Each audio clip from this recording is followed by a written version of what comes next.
All right, the goal of this lesson is to help you create a koozie cup that can, or a chilled drink holder that can keep a drink colder for longer.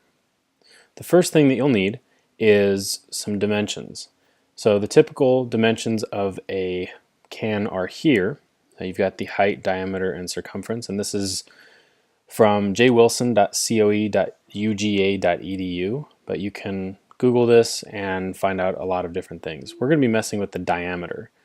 So the first thing that you're going to want to do is, taking a look at my finished design, notice that you've got an opening in between two walls.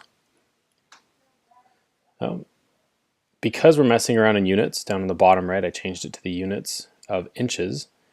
And next up, once again keeping in mind our diameter is 2.6 inches, we'll need to draw everything out in 2 dimensions first. So I've selected the circle tool and I'll create a circle that is 2.6 inches.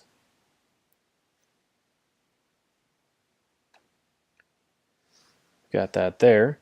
So now it's the size of the can, and then we'll start building out. So from that center, we need an inner wall, so really small. We'll make it real thin, it'll be 2.7 inches. And then we need that gap. And we don't want to make it too big because otherwise the drink holder itself is going to be really thick. We don't want it to be too thick. So we're going to go 1/5 of an inch, or 0.2 inches, so it'll go out to 2.9. And now we'll start on the outer wall. Now we want the outer wall to be a little bit thicker than the inner wall.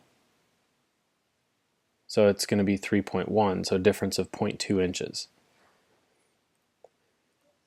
Now if you just print it as is in the middle, you're going to have a really thin bottom layer. So we're going to bring it up 1/10 of an inch. Next up, we're going to have the inner wall get brought in, or get brought up rather. And we're going to go up 3.5 inches. We don't need it to cover the can entirely. And also thinking about the materials that you're going to be using, you don't want to use too much. So we're going to go up 3.5 inches.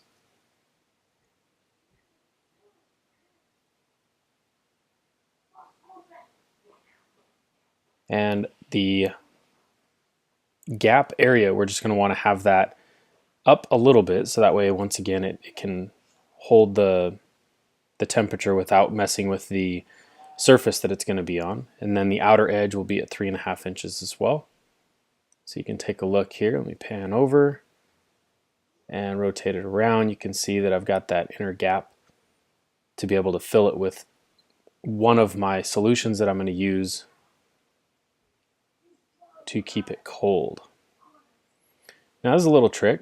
You can highlight all of your pieces and then move, and you've got your original circles that you drew. So the reason that I need that is because I need a lid.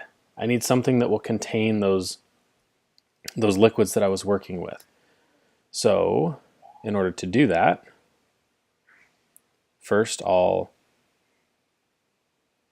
there we go. First I'll give the inner thread a little bit of thickness, and then in that open cavity we're going to have that be much thicker, that way it can seal in.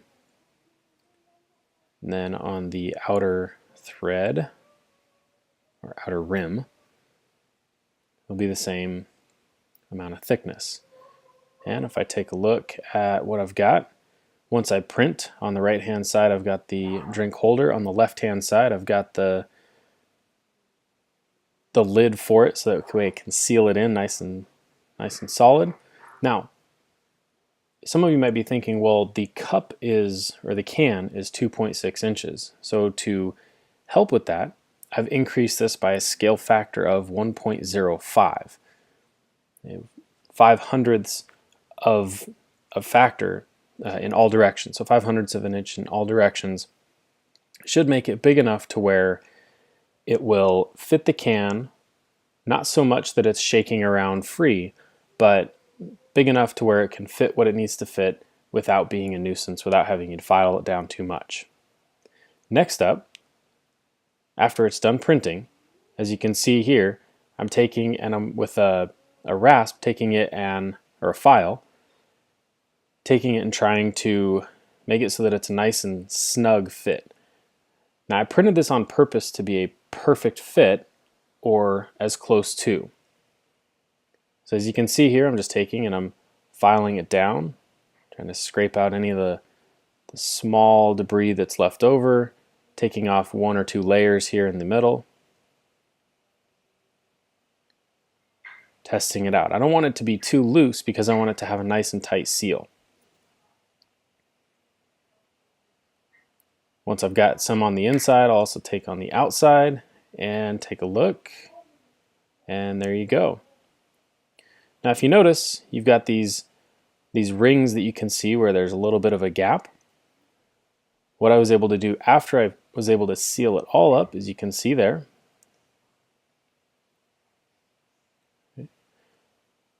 after that, you've got this finished product.